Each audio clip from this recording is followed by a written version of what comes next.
আগের দিন আমাদের ক্লাস এন্ড হয়েছিল, সেখান থেকে শুরু হবে। আর সবাই ক্লাসে ঢোকার পদ্ধতি আশা করি জেনে গেছো, রোজ রোজ আর বলতে হবে না। ওকে, চলো শুরু করা যাক আজকের ক্লাস। আগের দিন মানে আগের যে ক্লাসটা তোমরা দেখবে, যারা লাইভে দেখছো তারা লাইভ, যারা রেকর্ডেডে দেখছো তাদের উদ্দেশ্যে বলে রাখছি, আগের দিন আমরা এই পার্টটা দেখেছিলাম, kingdom, phylum, class, order, family, genus, species. এই যে লিনিয়ার হায়ারার্কি কেন দরকার সেটা আমরা জেনেছিলাম, আর বলেছিলাম এটা মুখস্থ করে রাখতে, কি kingdom, phylum, class, order, family, genus, species. Kingdom, phylum, class, order, family, genus, species. ঠিক আছে, এটা একেবারে ঠোঁটস্থ মুখস্থ করে। এইবার এই যে kingdom, phylum, class, order, family, genus, species, এটা কি কারণে দরকার? এটা দরকার এই কারণে, আমার মধ্যে আর একটা শিম্পাঞ্জির মধ্যে তফাৎ কি বুঝতে গেলে তোমাকে কি করতে হবে? তোমাকে এই ধাপটাকে বুঝতে হবে। আমার আর শিম্পাঞ্জির মধ্যে ঠিক কতটা তফাৎ, কতটা অভিযোজনগত পার্থক্য, সেটা বুঝতে গেলে তোমাকে এই kingdom, phylum, class, order, family, genus, species এই 7টা ভাগে আমাদেরকে দেখতে হবে, এই 7টা ভাগে শিম্পাঞ্জিকে দেখতে হবে। দেখো একবার, ধরো অনেকটা সেই রকম, আমার এক বন্ধু ইছাপুরে থাকে আর আমিও ইছাপুরে থাকি, বা আমার অপরিচিত কেউ একজন ইছাপুরে থাকে, আমিও ইছাপুরে থাকি। আচ্ছা, দুজনের দেখা হলো, হাই হ্যালো, হ্যাঁ, আপনি কোথায় থাকেন? ইছাপুরে থাকি। আপনি? আরে আমিও তো ইছাপুরে থাকি। আরে ইছাপুরের কোথায় থাকেন? তখন আমরা দেখলাম, তাহলে ইছাপুরে দুজন থাকি, তার মানে আমরা দুজন একই দেশে থাকি। আমি আর অপর একজন যদি ইছাপুরেই থাকি, আমার বাড়ি ইছাপুর সেই হিসাবে বলছি, তোমার বাড়ি হয়তো অন্য কোথাও, সেই হিসাবে ভেবে দেখো, আমিও ইছাপুরে থাকি, আরেকজন ইছাপুরে থাকে, তার মানে কি আমরা দুজন একই দেশে থাকি, ইন্ডিয়া। আমরা দুজন একই রাজ্যে থাকি, ওয়েস্ট বেঙ্গল। আমরা দুজন একই ডিস্ট্রিক্টে থাকি, সেটা হচ্ছে কি, সেটা হচ্ছে তোমার নর্থ 24 পরগনা। আমরা দুজন একই টাউনে থাকি, ইছাপুর ইছাপুর, কিন্তু দুজনে একে অপরকে চিনি না। তাহলে হয়তো আমরা একই পোস্ট অফিসের আন্ডারে থাকি না, হতেই পারে। বা একই লোকালিটি পোস্ট অফিস যদি একও হয়, তখন আমরা জিজ্ঞাসা করবো ইছাপুর, ইছাপুরে কোথায়? আরে ইছাপুরে আমি নবাবগঞ্জ। আরে আপনিও নবাবগঞ্জ, আমিও নবাবগঞ্জ। তখন কি আমাদের নিয়ারেস্ট কানেক্টিং পয়েন্ট কি? নবাবগঞ্জ। ইছাপুরের নবাবগঞ্জে থাকি। নবাবগঞ্জের কোথায়? নবাবগঞ্জের, আরে নবাবগঞ্জের আমি শাখারিপাড়ায় থাকি। ও আচ্ছা, আমি তো থাকি যুগীপাড়ায়। হ্যাঁ, এখানে কি হয়ে গেল? আলাদা। এখান থেকে আমি বুঝতে পারলাম কি, আমাদের পোস্ট অফিসটাও একই, কিন্তু ও থাকে আলাদা পাড়ায়, আমি থাকি আলাদা পাড়ায়। ক্লিয়ার? বুঝতে পারলে যে কি হিসাবে বলতে চাইছি, যে ডিফারেন্সিয়েটটা কোথায় হলো? এইখানের ক্ষেত্রেও সেম। তুই কোথাকার প্রাণী? শিবপাঞ্জিকে মানুষ জিজ্ঞাসা হচ্ছে। আরে আমি তো অ্যানিম্যাল। ও আমি অ্যানিম্যাল, অ্যানিম্যালিয়া দুজন। অ্যানিম্যালিয়ার কি গোষ্ঠীভুক্ত? কোন ফাইলাম তোর? কোয়াডাটা। আরে আমিও কোয়াডাটা, দেখ আমারও মেরুদণ্ড আছে। ভালো কথা। এই কোন ক্লাসের তুই? ম্যামেলিয়া। আরে আমিও তো ম্যামেলিয়া, এই দেখ গায়ে লোম আছে। কোন অর্ডারে পড়ছে? প্রাইমেট। আরে আমিও প্রাইমেট, দেখ দু পায়ে হাঁটতে পারি আমিও। গরিলা হেঁটে দেখাচ্ছে, শিম্পাঞ্জি হেঁটে দেখাচ্ছে, দেখো দু পায়ে হাঁটতে পারি। তোর কোন ফ্যামিলি? আরে হোমিনিডি। আরে আমরা তো সেম ফ্যামিলির, হোমিনিডি। এই তোর জেনাস কি? মানুষ বললে হোমো। ও আচ্ছা, আমার তো প্যান। তোর হোমো, আমার প্যান। তাহলে সেই হিসাবে প্রজাতি তো আলাদা হবেই। যদি আমার যুগীপাড়া আলাদা হয়, আমি যোগীপাড়ায় থাকি, আর একজন থাকে হচ্ছে শাখারিপাড়ায়, তাহলে অবশ্যই আমার বাড়ির নাম্বার এবং স্ট্রিটের নাম, তার বাড়ির নাম্বার এবং স্ট্রিটের নাম আলাদা হবে। সেম সেটাই। হোমো এটা প্যান, তো হোমো স্যাপিয়েন্স, আর এ হচ্ছে কি ট্রগ্লোডাইটিস। ঠিক আছে, Pan troglodytes, Homo sapiens Pan troglodytes. Clear? Clear? বুঝতে পারলে কি বোঝাতে চাইলাম? কেন এটা দরকার? এটা দরকার তো আমরা একটা প্রজাতির সাথে আরেকটা প্রজাতি কতটা নিয়ার সেটা বোঝার জন্য। তো সেটাই এখানে বোঝা যাচ্ছে। ক্লিয়ার? সেটাই আমরা এখানে দেখতে পাচ্ছি। ওকে, বুঝতে পেরেছো? চলো নেক্সট। এইবার আমি যেটা বলেছিলাম, এই যে এখানে আমরা স্পিসিস দেখতে পেলাম, আমাদের সায়েন্টিফিক নেম এই জেনাস এবং স্পিসিস এই দুটো যুক্ত হয়ে তৈরি হয় হোমো স্যাপিয়েন্স। ঠিক তেমনি শিম্পাঞ্জির সায়েন্টিফিক নেম প্যান ট্রগ্লোডাইটেস। ওকে, তো সায়েন্টিফিক নেম কিসের উপর ভিত্তি করে তৈরি হয়? জেনাস এবং স্পিসিসের উপর ভিত্তি করে। ছোটবেলা থেকে আমরা পড়ে এসেছি। ওকে, এইবার চলে আসো সায়েন্টিফিক নেমের পদ্ধতির ক্ষেত্রে। তারপরে আমরা আস্তে আস্তে ব্যাকে যাব। আমরা আগে এসছি, আবার ব্যাকে যাব। ঠিক আছে, দেখো সায়েন্টিফিক নেম লেখার কিছু পদ্ধতি রয়েছে। সেই পদ্ধতিগুলো কি? প্রথমটায় আসো, সেটা হচ্ছে ম্যানজিফেরা ইন্ডিকা। এখানে আমরা একটা নাম লিখেছি। তো এই সায়েন্টিফিক নেমের প্রথম যে শব্দটা হয় সেটা কি? তার গণ বা জেনাসকে নির্দেশ করে, এবং দ্বিতীয় যে শব্দটা হয় সেটা প্রজাতি বা স্পিসিসকে নির্দেশ করে। ওকে, তো ম্যানজিফেরা ইন্ডিকা এটা হচ্ছে কি? ম্যানজিফেরাটা হচ্ছে জেনাস, ইন্ডিকাটা হচ্ছে স্পিসিস। তারপরের পয়েন্টে দেখো, সায়েন্টিফিক নেম যখন উল্লেখ করতে হয় তখন কি হয়? প্রথম অক্ষর কি থাকে? ক্যাপিটাল। ফার্স্ট অ্যালফাবেট কি হয়? ক্যাপিটাল হয়, বাদ বাকিগুলো কি হয়? নরমাল। ঠিক আছে, তারপরের পয়েন্টে আসো। সায়েন্টিফিক নেম ম্যানজিফেরা ইন্ডিকা এটা ল্যাটিন হরফে লেখা হয় হেলানো হিসাবে। তুমি যদি এটাকে টাইপ করা দেখো, দেখবে ম্যানজিফেরা ইন্ডিকা এইভাবে টাইপ করেছে।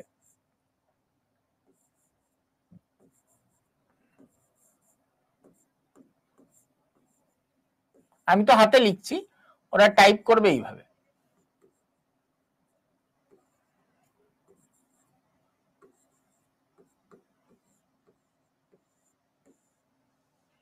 ওকে, ম্যানজিফেরা ইন্ডিকা এভাবে টাইপ করা থাকবে।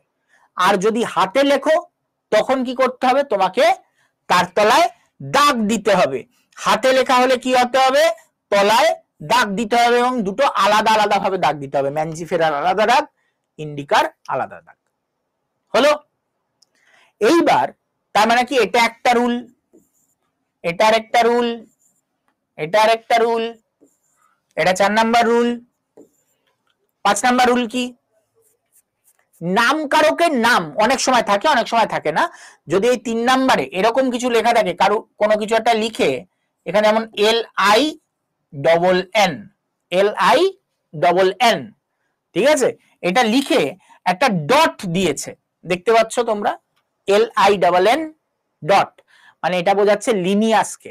কারণ এই যে নামকরণ যেটা করা হয়েছে এটা কে দিয়েছিলেন? লিনিয়াস দিয়েছিলেন। তো সেই জন্য অনেক সময় এইটা 5 নাম্বার রুল লিখে রাখবে যে নামকারকের নাম অনেক সময় 3-এ লেখা হয়। যদি সেটা লেখার পর একটা ডট দেওয়া থাকে তাহলে মাথায় রাখবে সেটা নামকারকের নাম। অনেক সময় লেখা নাও থাকতে পারে। ঠিক আছে, যদি কোনো ডট না থাকে তাহলে সেটা কি হবে? যদি কোনো ডট না থাকে তাহলে সেটা কি? সাবস্পিসিস কে ডিনোট করছে। যেমন আমাদের ক্ষেত্রে কি? হোমো স্যাপিয়েন্স স্যাপিয়েন্স বা হোমো স্যাপিয়েন্স স্যাপিয়েসি, এটাকে কি কি হিসাবে ডিনোট করে? এটা সাবস্পিসিস কে ডিনোট করে। আমাদের সাবস্পিসিস কি? ক্লিয়ার? তেমনি এখানে দেখে নাও, প্যান্থেরাস লিও পার্সিকা লিন। কি বললাম? প্যান্থেরাস লিও পার্সিকা লিন। প্যান্থেরাস হচ্ছে কি? জেনাস, লিও হচ্ছে কি? স্পিসিস। তো প্যান্থেরা লিও হিসাবেও তুমি বলতে পারো। প্যান্থেরা লিও মানে সিংহের, এটা সায়েন্টিফিক নেম। তার সাথে আবার সাবস্পিসিস দিয়েছে কি? পার্সিকা, এটা সাবস্পিসিস। এবং লাস্টে আবার লেখা কি? LINN ডট, তার মানে সেটা হচ্ছে কি? ডিসকভারারের নাম। ওকে, ক্লিয়ার? তো এই হচ্ছে 6টা রুল কিসের? নামকরণ। নামকরণের 6টা রুল। ওকে, হয়েছে? চলো, এইবার এইখানে আরেকটা জিনিস ছিল, সেটা হচ্ছে সিবলিং স্পিসিস কি, আরেকটা জিনিস হচ্ছে টটোনিম কি। এই দুটো একবার ছোট করে দেখে নি, টটোনিমটা আগে দেখি। ছোটবেলায় কয়েকটা সাইন্টিফিক নেম পড়েছো এরকম, নাজা নাজা পড়েছো? কিসের সাইন্টিফিক নেম? কোবরা সাপ, তাই না? কোবরা সাপের সাইন্টিফিক নেম কি? নাজা নাজা। ঠিক তেমনি আরেকটা আছে কি? কাটলা কাটলা।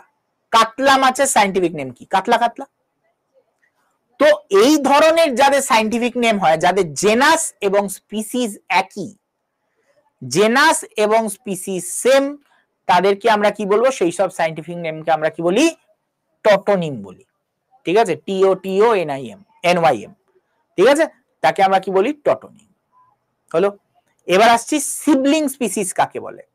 সিবলিং স্পিসিস হচ্ছে বহিরাকৃতিতে সাদৃশ্যযুক্ত, মানে বাইরে থেকে দেখে একই মনে হবে, কিন্তু তার ভিতরে যে জননগত প্রক্রিয়া সেটা আলাদা,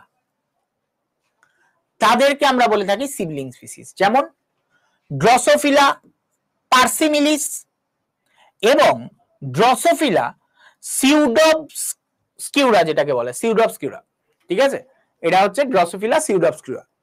এবার দেখো, ড্রসোফিলা পার্সিমিলিস এবং ড্রসোফিলা সিউডবস্কিউরা, এই দুটোকে যদি দেখো, এখানে স্যার ডি লিখে ডট লেখা, কারণ দুটো সেম, তাই জন্য আর ঘাটায়নি, দুটো যেহেতু সেম, দুটোই ড্রসোফিলা। কিন্তু এই ড্রসোফিলার সাথে এই ড্রসোফিলার যদি সেক্স করানো হয়, তাহলে এদের কোনো সন্তান উৎপন্ন হবে না, কারণ দুটোর প্রজাতি আলাদা। মানে আমি যদি বলি, হনুমান বা শিম্পাঞ্জি আর গরিলার মধ্যে যদি সেক্স হয়, তাদের সন্তান হবে না? হবে না, প্রবল সম্ভাবনা না হওয়ার। স্যার সিংহ এবং বাঘের মধ্যে হলে হয়, কিন্তু একটা ব্যাপার আছে, আসছি ওটাই। সিংহ আর এবং বাঘের মধ্যে হলে কি হয় সেটার ব্যাপারেও আসছে। তার আগে এটা ক্লিয়ার করে নাও যে সিবলিং স্পিসিস কি। বাহ্যিকভাবে দেখতে একই, দুটোর মধ্যে কোনো তফাৎ দেখতে পাবে না বাইরে থেকে, কিন্তু ভিতরে গিয়ে যদি দেখো, এদের পুরো জননগত যে বিভাগ বা ইন্টারনাল সিস্টেম সম্পূর্ণ আলাদা, এর ইন্টারনাল সিস্টেম সম্পূর্ণ আলাদা। ঠিক আছে? ক্লিয়ার?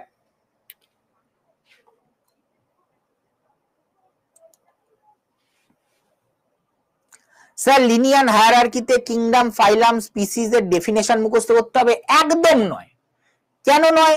কারণ এইগুলো কখনোই তোমার এমসিকিউ কোয়েশ্চেনের সাথে রিলায়েবল নয়, রিলেটেবল নয়, সরি রিলায়েবল বলছি, রিলেটেবল নয়। তোমার এমসিকিউ কোয়েশ্চেনে কোনোদিনও সংজ্ঞা আসতে পারে না, বা সংজ্ঞা রিলেটেড ওখান থেকে কোনো কোয়েশ্চেন হতেই পারে না। তোমাকে কনসেপ্ট বুঝতে হয়।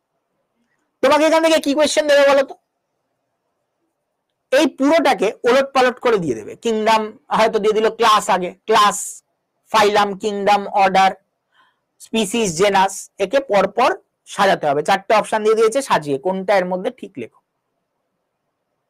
তখন তোমাকে লিখতে হবে সেই অনুযায়ী, বা তোমাকে বলবে 1 2 3 ফর্মে সাজাও, তো সেই অনুযায়ী তোমাকে সাজাতে হবে। ঠিক আছে? ক্লিয়ার? এই টাইপের কোয়েশ্চেন গুলো দিয়ে থাকে। বা বলবে যে ফাইলাম এবং অর্ডারের মাঝখানে কি আছে। ঠিক আছে? ক্লিয়ার? তো এই টাইপের কোয়েশ্চেন গুলো দিয়ে থাকে। হচ্ছে?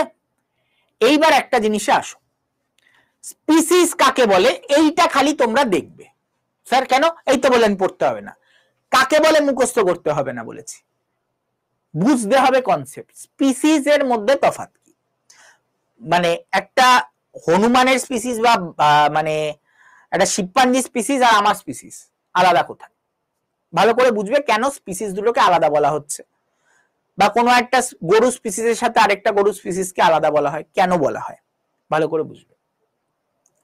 সবার প্রথমে আসো, যে এই যে স্পিসিসের কনসেপ্টটা কে এনেছিলেন। দেখো, বায়োলজিক্যাল কনসেপ্ট অফ স্পিসিস এটি দিয়েছিলেন কে? আর্নেস্ট মায়ার। আর্নেস্ট মায়ার এই কনসেপ্টটা দিয়েছিলেন।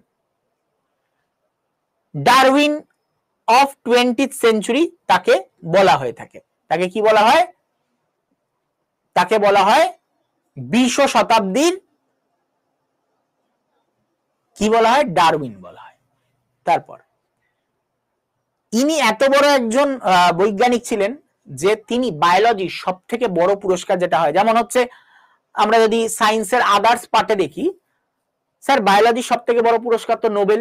একদম ভুল ধারণা তোমার। বায়োলজির সব থেকে বড় পুরস্কার কখনোই নোবেল নয়। কেন স্যার? নোবেল তো দেওয়া হয়, বায়োলজিতে দেওয়া হয় না, সেটা মেডিকেল সায়েন্সে দেওয়া হয়। ভালো করে একটু দেখবে হেঁটে, মেডিকেল সায়েন্সে দেওয়া হয় কি তোমার নোবেল দেওয়া হয়, সেটা বায়োলজিতে নয়। বায়োলজির সব থেকে বড় পুরস্কার কোনটি? ব্ল্যাজান প্রাইজ। ঠিক আছে, ব্ল্যাজান প্রাইজ হচ্ছে বায়োলজির সব থেকে বড় পুরস্কার। এরপরে ইন্টারন্যাশনাল প্রাইজ ফর বায়োলজি এবং ক্র্যাফোর্ড প্রাইজ, এগুলো হচ্ছে কি সব থেকে বড় তিনটে প্রাইজ। এই তিনটে সব থেকে বড় প্রাইজ কিন্তু জিতেছিলেন কে? এই আর্নেস্ট মায়ার। ঠিক আছে, ইনি একজন বিশাল লেভেলের একজন ব্যক্তি ছিলেন। স্যার এগুলো কি পরীক্ষা আসবে? না, এগুলো পরীক্ষা আসবে না। হ্যাঁ, যদি দিতে হয় দিতে পারে যে বায়োলজির সব থেকে বড় পুরস্কার কোনটি, অ্যান্সার হবে ব্ল্যাজান প্রাইজ, নোবেল প্রাইজ নয়। নোবেল প্রাইজ দেওয়া হয় মেডিকেল সায়েন্সে। ঠিক আছে, এবার চলে আসো স্পিসিস কাকে বলছে। আর্নেস্ট মায়ারের কনসেপ্ট অনুযায়ী স্পিসিস কাকে বলছে? কোন পপুলেশনে অবস্থিত জীব যারা একে অপরের সাথে সঙ্গমে সক্ষম এবং প্রজননে সক্ষম, কি বলছে, কাকে আমরা বলবো স্পিসিস? কোন পপুলেশনে অবস্থিত জীব যারা একে অপরের সাথে সঙ্গমে সক্ষম, মানে সেক্স করতে সক্ষম এবং তার সাথে সেই সেক্সের মাধ্যমে বাচ্চা উৎপাদনেও সক্ষম। ভালো কথা, তারা হলো একই প্রজাতির অন্তর্গত। তাদের কি বলবো? একই প্রজাতির অন্তর্গত। যারা একই প্রজাতিতে মানে অবস্থিত, তাদের কি হবে? তারা একে অপরের সাথে সেক্স করতে সক্ষম হবে এবং প্রজননে সক্ষম হবে। স্যার প্রজনন মানে কি? বাচ্চা দেওয়া, খালি বাচ্চা উৎপাদন করা? না, এই ধারণাটাই ভুল। ওটাকে বলা হয় জনন। জননে সক্ষম। প্রজননে সক্ষম মানে স্যার কনসেপ্ট গুলো ভালো করে বুঝবে, এই শব্দগুলোতেই মিস হয়ে যায় সব। প্রজনন আর জননের মধ্যে তফাৎ আছে। জনন কাকে বলছে? আমি আর আমার একটা পার্টনার, তাদের মধ্যে ইন্টারকোর্স হলো এবং তাদের একটা বাচ্চা হলো, এটা হচ্ছে জনন। প্রজনন কি হয়? বংশ পরম্পরায় যেটা হয়ে আসছে সেটা হচ্ছে প্রজনন। আমি এবং আমার পার্টনারের বাচ্চা হবে, সেই বাচ্চার আরেকজনের সাথে বিবাহ হবে, তার বাচ্চা হবে, সেই যে বাচ্চা হবে তার আরেকজনের সাথে বিবাহ হবে, তারও বাচ্চা হবে। এই যে এই প্রসেসটা, এই টোটাল প্রসেসটা হচ্ছে প্রজনন। এইখানে অনেকের কনসেপ্ট ঘেটে যায়। ক্লিয়ার? তার মানে প্রজননে সক্ষম মানে বংশ পরম্পরায় যারা জননে সক্ষম, তাদের বলবো আমরা প্রজননে সক্ষম। হ্যাঁ কি না? ক্লিয়ার? এটা কি ক্লিয়ার যেটা বললাম?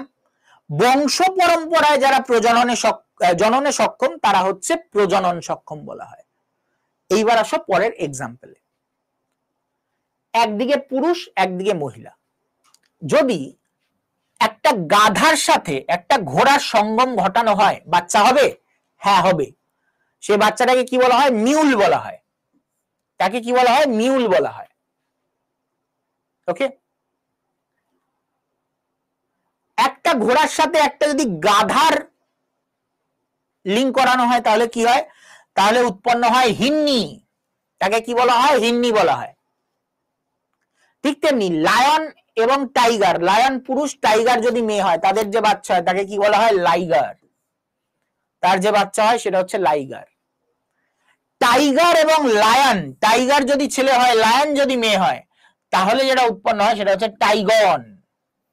সেটা হচ্ছে কি? টাইগন। কিন্তু এরা একজনও প্রজননে সক্ষম নয়, প্রজননে অক্ষম। কি বললাম? প্রজননে অক্ষম।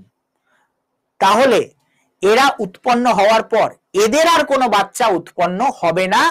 তার মানে ডঙ্কি আর হর্স সেম স্পিসিস নয়। ক্লিয়ার? যদি এই মিউল কি করতে পারতো? প্রজননে সক্ষম হতো, তাহলে বলতাম সেম স্পিসিস। তখন সাব স্পিসিস আলাদা হতে পারতো হয়তো, কিন্তু স্পিসিস তখন সেম বলতাম। এদের যে সন্তান হচ্ছে মিউল, মিউল মানে জননে সক্ষম নয়, তার মানে এরা দুজন আলাদা স্পিসিস। ঠিক same goes for lion and tiger, দুটো আলাদা স্পিসিস। কারণ এরা একে অপরের সাথে কি করতে সক্ষম নয়? সঙ্গমে সক্ষম, কিন্তু বাচ্চা উৎপাদনেও সক্ষম, কিন্তু সেই বাচ্চা জননে সক্ষম নয়। ক্লিয়ার? ক্লিয়ার সবার? যা বললাম তা ক্লিয়ার? তো স্পিসিসের পক্ষে কি? স্পিসিস সঙ্গমে সক্ষম হতে পারে কিন্তু প্রজননে সক্ষম হবে না। ওকে, যাই নেক্সট পার্ট। চলো, তাহলে এই পেজটা কমপ্লিট আমাদের, এই পেজ কমপ্লিট, এই পেজ কমপ্লিট, এই পেজ কমপ্লিট। এবার এখানে কিছু ইনফরমেশন আছে, দেখে নেবে। হিস্টোরিয়া ন্যাচারালিস কে দিয়েছিলেন? প্লিনি। হাজারখানা গাছ নিয়ে লেখা। সিস্টেমা ন্যাচুরি, সিস্টেমা প্ল্যান্টেরাম কার লেখা? ট্যাক্সোনমি শব্দের প্রথম ব্যবহার করেন কে? এপিডে ক্যান্ডলে। এগুলো সব ইনফরমেশন। ওকে, আচ্ছা, মনেরা আর কি, এটাতে আসার আগে আরো কয়েকটা ছোট ছোট জিনিস বুঝিয়ে নিই।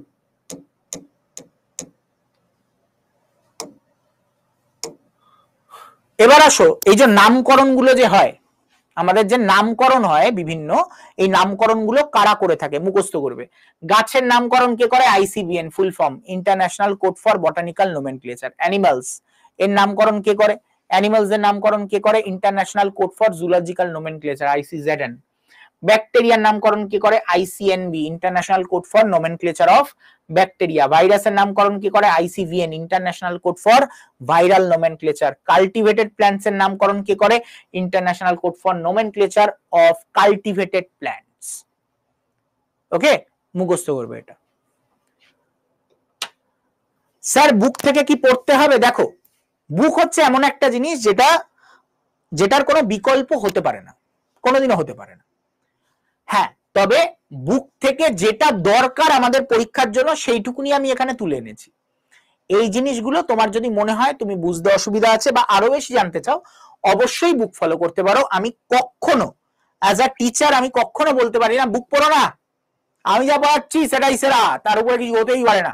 এর থেকে বড় মিথ্যা কথা হতে পারে। বইয়ের মধ্যে, বই হচ্ছে সাগর, তার থেকে ছোট্ট একটু জলের খণ্ড তুলে এনে একটা পুকুরে এনে তোমাকে ছাড়ছে, আর বই হচ্ছে সাগর। ওকে, তো বইয়ের বিকল্প কিছুই নেই। যদি মনে হচ্ছে যে আমি এই জায়গাটাতে কোনো একটা জিনিসে আটকাচ্ছি, বা এই জায়গাটায় আমার মনে হচ্ছে আমি ইন্টারেস্ট পেয়েছি, আরো বেশি জানতে চাই, বই অবশ্যই বিকল্প। বইয়ে তারপরে দেখার পর কোনো একটা কনসেপ্টে আটকাচ্ছে, সেখানে আমি আছি আবার। ওকে, এমন কিছু তুমি ধরো আটকেছো যেটা তুমি হয়তো জানো না, কোনো বইয়েও পাচ্ছ না, নেটেও পাচ্ছ না, আমাকে জিজ্ঞাসা করবে। প্রবল সম্ভাবনা আমি তার উত্তর জানবো না। যদি একটা বই না থাকে, বইয়ে না থাকে, যদি ইন্টারনেটেও পাচ্ছ না, তাহলে প্রবল সম্ভাবনা আমিও পারবো না।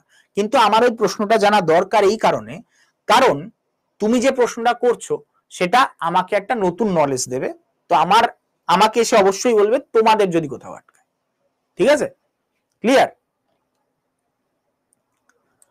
স্যার এক্সামের জন্য স্যার আপনার নোটসটা পড়লেই হবে না বুকটা পড়া প্রয়োজন হবে? দেখো, নোটস পড়লে হয়ে যাবে, ঠিক আছে, নোটস পড়লে পুরো 100% হয়ে যাবে, কিন্তু আমি কখনোই তোমাকে এই উপদেশ দিতে পারি না খালি নোটস পড়ো।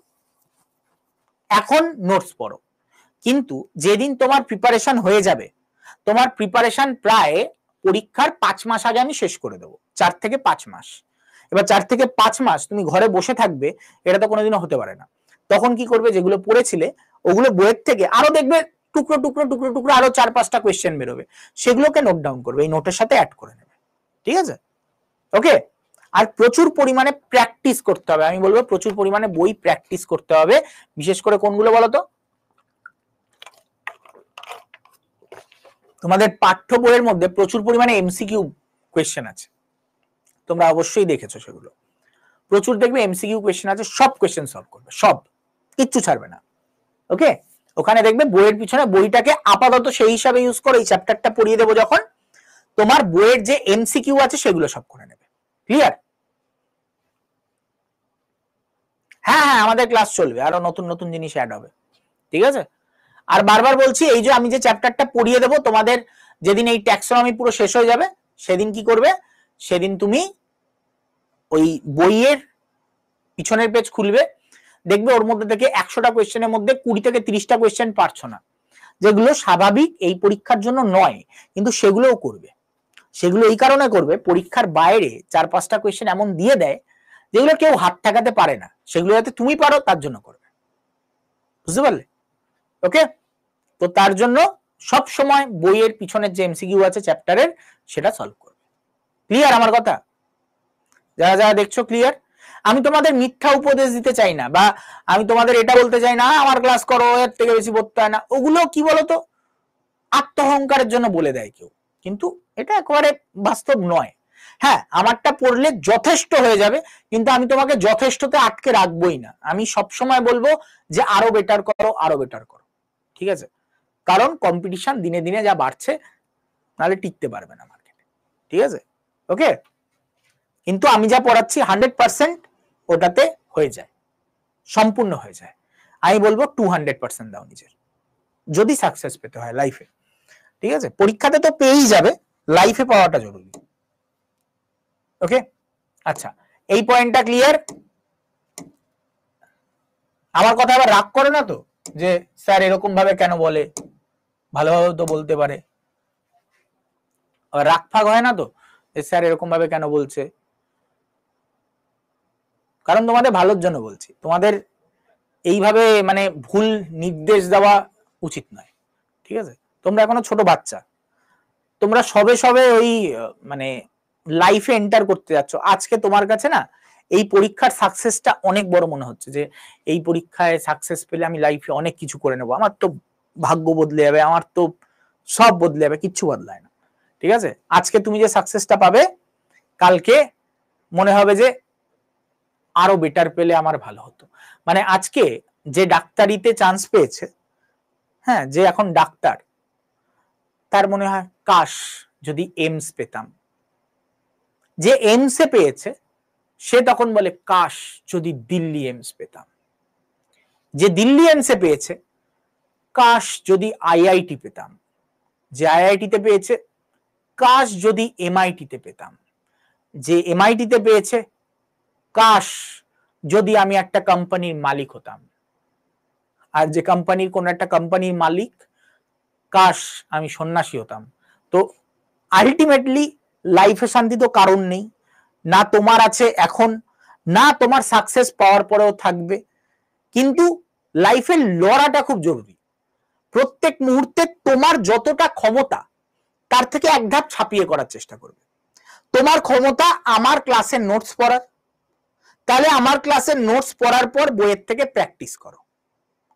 তোমার ক্ষমতা আমার ক্লাস করার পর বইয়ের নোটস প্র্যাকটিস করবার, বইয়ের কোয়েশ্চেন প্র্যাকটিস করবার।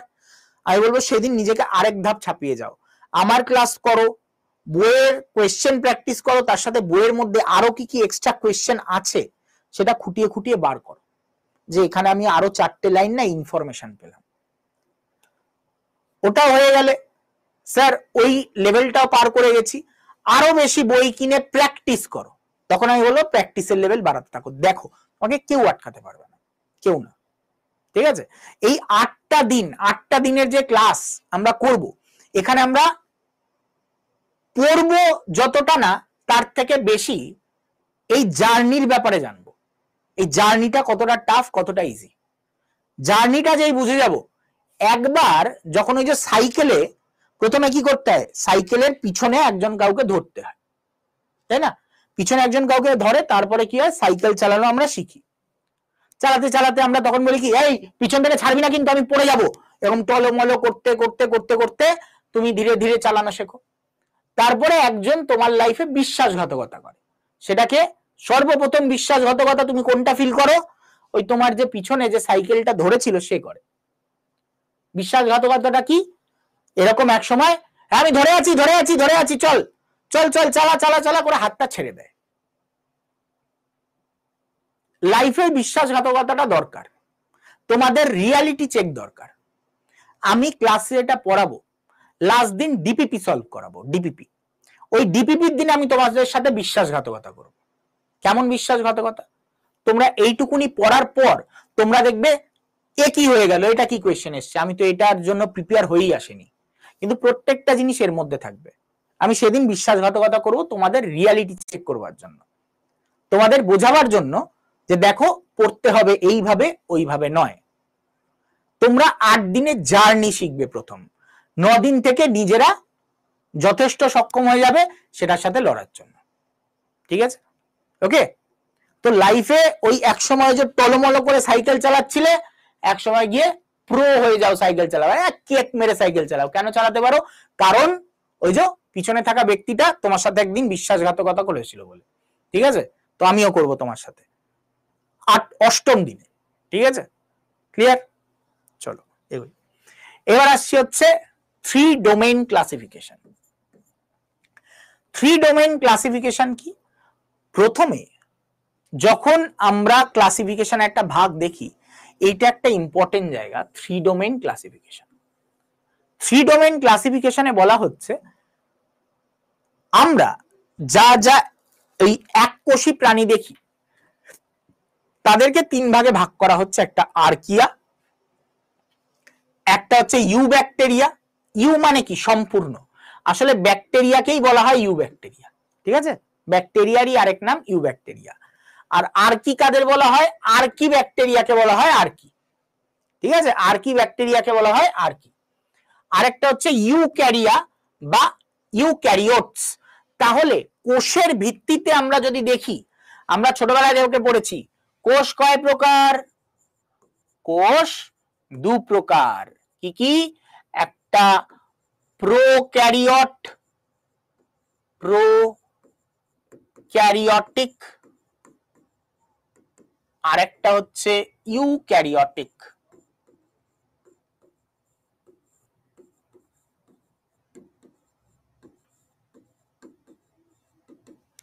একটা প্রোক্যারিওটিক, একটা ইউক্যারিওটিক।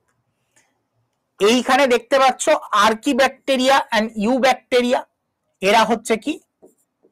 প্রোক্যারিওটিক। এবং ইউক্যারিয়া, এরা হচ্ছে ইউক্যারিওটস বা ইউক্যারিওটিক। ওকে, প্রোক্যারিওটদের কি হয়? নিউক্লিয়াস সম্পূর্ণ গঠিত হয় না, এদের নিউক্লিয়াস অসম্পূর্ণ থাকে, এদের সম্পূর্ণ নিউক্লিয়াস থাকে। প্রাথমিক পার্থক্য মেনলি আমরা পরে গিয়ে দেখব, একটু বাদে গিয়ে দেখব। ওকে, এইবার এই যে আর্কি বা আর্কি ব্যাকটেরিয়া, এই আর্কি ব্যাকটেরিয়াদের আরো কয়েকটা ভাগে ভাগ করা হয়। এদের মধ্যে বিভাগ দেখবে মিথানোজেন, তারপর হচ্ছে হাইপার থার্মোফাইলস, তারপরে দেখবো এক্সট্রিম অ্যাসিডোফাইলস এবং এক্সট্রিম হ্যালোফাইলস। এগুলো কি? এবার এক এক করে আমরা দেখবো, এগুলোর ব্যাপারে প্রত্যেকটার ব্যাপারে আমরা জানবো। ঠিক তেমনি ব্যাকটেরিয়ার ক্ষেত্রে আমরা দেখতে পাবো প্রোটিও ব্যাকটেরিয়া, সায়ানোব্যাকটেরিয়া, স্পাইরোকাইটিস এবং ফির্মিকিউটস, ঠিক আছে? ফার্মিকিউটস বা ফির্মিকিউটস, এদের ব্যাপারে আমরা একটুখানি দেখবো ছোট করে, খুব কঠিন কিছু নয়। স্যার নামই তো মনে থাকছে না, আমি তোমাকে নাম কেউ মুখস্থ করতে বলেনি, যে এর কটা ভাগ আমাকে নাম জিজ্ঞাসা করবে, ঠিক আছে? ওকে, তোমাকে কেউ নাম জিজ্ঞাসা করবে না, ঠিক আছে? তবুও আমি কিছু শর্টকাট তোমাদের বলে দেব, ঠিক আছে? ওকে, আমি কিছু শর্টকাট টেকনিক তোমাদের বলে দেব, এইগুলো মনে রাখার, বিশেষ করে আর্কিয়া এবং ইউ ব্যাকটেরিয়া গুলোকে মনে রাখার। ওকে, যেমন এইটার ক্ষেত্রে, আর্কিয়ার ক্ষেত্রে কিভাবে মাথায় রাখবে? মাই হাইফাই এক্স, মাই হাইফাই এক্স, ঠিক আছে? দেখো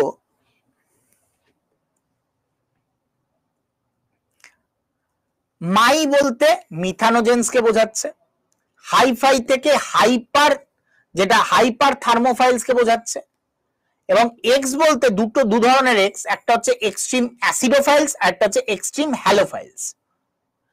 অ্যাসিডো মানে হচ্ছে যার মধ্যে অ্যাসিডিক নেচার বেশি, হ্যালো বলতে বোঝায় যার মধ্যে সল্টের নেচার বেশি, একটু বাদেই আমরা দেখবো, ঠিক আছে? সল্টের নেচার বেশি, ঠিক আছে? তো এটা দিয়ে মনে রাখতে পারো। আরেকটা হচ্ছে কি ইউ ব্যাকটেরিয়া।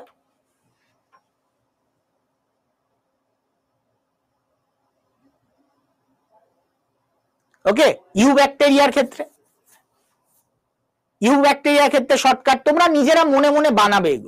এগুলো সবসময় মানে আমি যেটা বলবো এটাই মনে রাখতে হবে এমন নয়।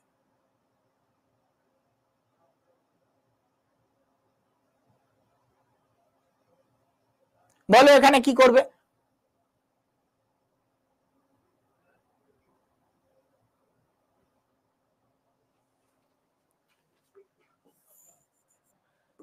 পিসি করলো, কেউ আবার রাজনৈতিক কেস দিয়ে দিও না। পিসি করলো, এসপির নামে এফআইআর। কি বললাম? পিসি করলো, এসপির নামে FIR. P for proteobacteria, C for cyanobacteria, SP spirochaetes এবং এফআইআর ফার্মিকিউটস। ঠিক আছে, পিসি করলো, এসপির নামে এফআইআর। ওকে, এবার আসছি ইউক্যারিওট। ইউক্যারিওটিক কোষ কোনগুলো? প্রোটিস্টা, একদম এমনি মনে রাখতে পারবে, পরে আমি পরের দিন যেটা শেখাবো সেখান থেকে তুমি এমনি মনে রাখতে পারবে। প্রোটিস্টা, ফাঙ্গি, প্ল্যান্টি, অ্যানিমালিয়া, এরা হচ্ছে কি? এরা হচ্ছে ইউক্যারিওট। সেটা এমনি মনে থাকবে, এটা আমরা পরের দিন যখন পড়াবো তখন তুমি নিজেই বুঝে যাবে। ঠিক আছে, প্রাইমারিলি প্রোটিওব্যাকটেরিয়া, সায়ানোব্যাকটেরিয়া, স্পার্মিকিউটস এবং স্পার্মিকাইটিস এবং ফার্মিকিউটস, এই হচ্ছে কি তোমার ইউ ব্যাকটেরিয়ার বিভাগ। এখানে হচ্ছে আর্কিব্যাকটেরিয়ার বিভাগ আমরা দেখতে পাচ্ছি। ঠিক আছে, ক্লিয়ার? এবার বেসিক কিছু জিনিস তোমরা দেখে নাও। যেমন হচ্ছে আর্কিব্যাকটেরিয়ার ক্ষেত্রে আমরা দেখতে পাই, আর্কিব্যাকটেরিয়ার বৈশিষ্ট্য যদি দেখো, এদের নিউক্লিয়য়েড উপস্থিত, নিউক্লিয়াস থাকে না। এদের নিউক্লিয়াস থাকে না, যেটা আমি বলেছি আগে, নিউক্লিয়য়েড উপস্থিত। এরা প্রোক্যারিওটিক কোষ, তাই জন্য এদের নিউক্লিয়য়েড উপস্থিত, নিউক্লিয়াস থাকে না। এদের কোষ প্রাচীর হ্যাঁ থাকে, কি দিয়ে গঠিত? পেপটাইডোগ্লাইকান। যে কোনো প্রোক্যারিওটিকের বৈশিষ্ট্যই হচ্ছে পেপটাইডোগ্লাইকান দ্বারা গঠিত কোষ প্রাচীর হবে। ওকে, ক্লিয়ার? যে কোনো প্রোক্যারিওটিকের বৈশিষ্ট্যই হচ্ছে ribosome 50s plus 30s 70s এর হবে। প্রোক্যারিওটিকের বৈশিষ্ট্য এটা, ছোটবেলায় পড়ানো হয় এগুলো, তাই না? আর কি? এইবার যেগুলো জানো না সেগুলো জানো। এই চারটে ইনফরমেশন অনেকেই জানতো। আর্কিব্যাকটেরিয়া যেটা প্রোক্যারিওট মানেই এই বৈশিষ্ট্যগুলো হবে। এইবার আসো প্রোটিন সংশ্লেষণ। এরা প্রথম কোন প্রোটিন সংশ্লেষণ করে? অ্যামাইনো অ্যাসিড, যেটা এক প্রকার অ্যামাইনো অ্যাসিড কি মিথিওনিন হচ্ছে এদের প্রথম সংশ্লেষিত অ্যামাইনো অ্যাসিড। ইনফরমেশন হিসাবে, এমসিকিউ কোশ্চেন হিসাবে এটা আসতে পারে। আর কি? আরএনএ তে লুপ অবস্থিত। এদের আরএনএ তে কি হয়? লুপ থাকে। এদের আরএনএ তে যেমন ডিএনএ এর মধ্যে লুপ দেখতে পাও, এরকম এদের আরএনএ এর মধ্যে লুপ থাকে। আর কি? অ্যান্টিবায়োটিক সংবেদনশীল নয়, মানে অ্যান্টিবায়োটিক এদের উপর কাজ করে না। যেমন ব্যাকটেরিয়ার উপর অ্যান্টিবায়োটিক কাজ করে, মানে ইউ ব্যাকটেরিয়া অ্যান্টিবায়োটিক সংবেদনশীল, কিন্তু আর্কিব্যাকটেরিয়ার উপর কিন্তু মানে তোমার অ্যান্টিবায়োটিক কাজ করে না। হয়েছে? চলো এরপর এদের ভাগগুলো দেখেছিলে, methanogen, hyper thermophiles, extreme অ্যাসিডোফাইলস, extreme হ্যালোফাইলস। তো এগুলোর ব্যাপারে দেখো, মিথানোজেনস, মিথানো কথাটা কোথা থেকে এসছে? মিথেন থেকে। তার মানে মিথেনের সাথে সম্পর্কযুক্ত, তার মানে এটা কি করে? মিথেন উৎপাদন করে যে আর্কিব্যাকটেরিয়া, তাদের বলবো মিথানোজেনস। এরা কার্বন ডাই অক্সাইডের সাথে জলের বিক্রিয়ায় কি করে? মিথেন উৎপাদন করে। এটা কোন ধরনের জীবে দেখতে পাওয়া যায় জানো? যারা তৃণভোজী এবং জাবর কেটে খায়, যেমন গরু, যেমন মহিষ, যেমন উট, এদের পেটের মধ্যে মিথেন তৈরি হয়।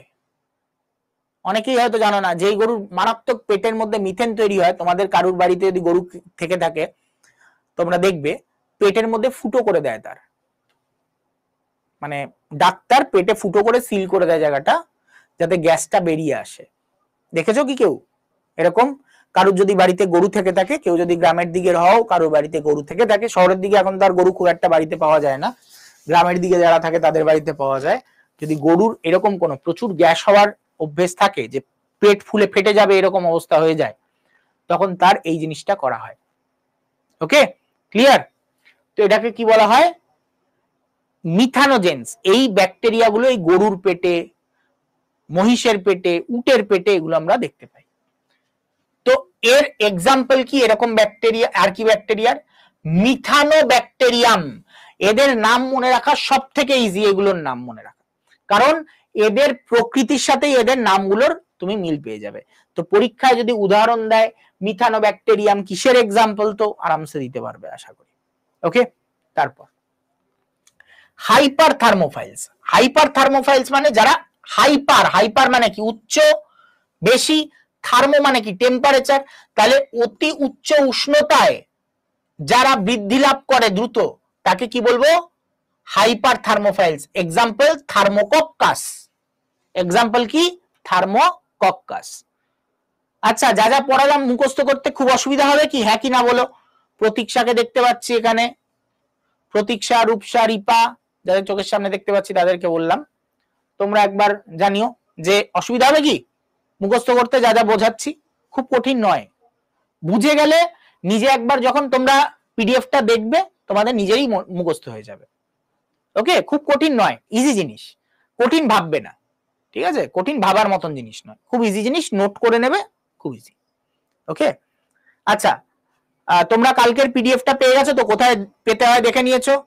যারা যারা ক্লাস করছো কোথায় পিডিএফটা পেতে হয় দেখে নিয়েছো? হ্যাঁ কি না বলে দাও একবার। পেয়েছো? ওকে, ভেরি গুড। চলো এবার আসছি এক্সট্রিম অ্যাসিডোফাইলস। এক্সট্রিম অ্যাসিডোফাইলস কি? এক্সট্রিম মানে বুঝতেই পারছো মারাত্মক, অ্যাসিডো বলতে বোঝাচ্ছে অ্যাসিড, তার মানে কি তীব্র আম্লিক মাধ্যমে যারা জন্মায়, ঠিক আছে? তাহলে এরকম এক্সাম্পল কি? ফেরোপ্লাজমা, ঠিক আছে? ফেরোপ্লাজমা। এরকমই এক্সট্রিম হ্যালোফাইলস। এক্সট্রিম মানে মারাত্মক, হ্যালো মানে কি লবণ। হ্যালোফাইটা কাদের বলা হয়? লবণাম্ব উদ্ভিদদের বলা হয় না হ্যালোফাইটা? তো লবণ, লবণ বলতে বোঝায় হ্যালো। তাহলে তীব্র লবণাক্ত জায়গায় যারা জন্মায় তাদের বলবো তো কি? হ্যালো ব্যাকটেরিয়াম এদের এক্সাম্পল, ঠিক আছে?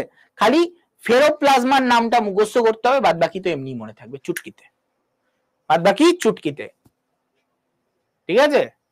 মাই হাইফাই এক্স, মাই হাইফাই এক্স। ওকে, ক্লিয়ার? চলো নেক্সট, এবার আসছি ব্যাকটেরিয়ার বিভাগে। ব্যাকটেরিয়া এটাও প্রোক্যারিওটিক কোষ। প্রোক্যারিওটিক কোষ মানে তার বৈশিষ্ট্য কি হবে? কোষ প্রাচীর হবে পেপটাইড ও গ্লাইকান নির্মিত। এদেরও কি হবে? রাইবোজোম। এই যে রাইবোজোম 50s + 30s রাইবোজোমের বৈশিষ্ট্য। এদেরও কি হবে? নিউক্লিয়েড উপস্থিত, কমন জিনিস সবকটা, সবকটাই কমন বৈশিষ্ট্য। এদেরও আরএনএ তে লুপ থাকবে, এদেরও আরএনএ তে লুপ থাকবে। এদেরও প্রোটিন সংশ্লেষণ হবে মিথিওনিন যুক্ত। তাহলে স্যার আলাদা কোথায়? অ্যান্টিবায়োটিক সংবেদনশীল, অ্যান্টিবায়োটিক কাজ করে ব্যাকটেরিয়ার উপর, ঠিক আছে? ব্যাকটেরিয়ার উপর অ্যান্টিবায়োটিক কাজ করে, ভালো কথা। এইবার চলে আসো হচ্ছে ব্যাকটেরিয়ার প্রকারভেদ। যখন আমরা সেল পড়ব তখন একটা জিনিস আমরা জানবো, গ্রাম পজিটিভ ব্যাকটেরিয়া, গ্রাম নেগেটিভ ব্যাকটেরিয়া। গ্রাম পজিটিভ ব্যাকটেরিয়া কাকে বলবো? যারা ক্রিস্টাল ভায়োলেটের রং ধরতে পারে, যাদের গায়ে ক্রিস্টাল ভায়োলেটের রং বসে, যে ব্যাকটেরিয়ার গায়ে, তাদের বলা হয় গ্রাম পজিটিভ ব্যাকটেরিয়া। যাদের গায়ে ক্রিস্টাল ভায়োলেটের রং বসে না তারা হচ্ছে গ্রাম নেগেটিভ ব্যাকটেরিয়া। কি বললাম? যদি আমি ক্রিস্টাল ভায়োলেট রং দিই কোন ব্যাকটেরিয়ার গায়ে, ক্রিস্টাল ভায়োলেট,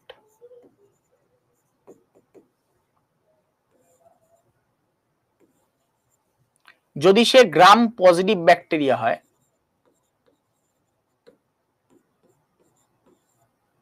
আর সে যদি গ্রাম নেগেটিভ ব্যাকটেরিয়া হয় কি হবে? ক্রিস্টাল ভায়োলেট রং দিলে গ্রাম পজিটিভ ভায়োলেট কালার ধারণ করে, মানে যে কালারটা দেবে সেটাই থাকবে। আর গ্রাম নেগেটিভ পিঙ্ক কালারের হয়ে যায়, মানে কালারটা লাইট হয়ে যায়।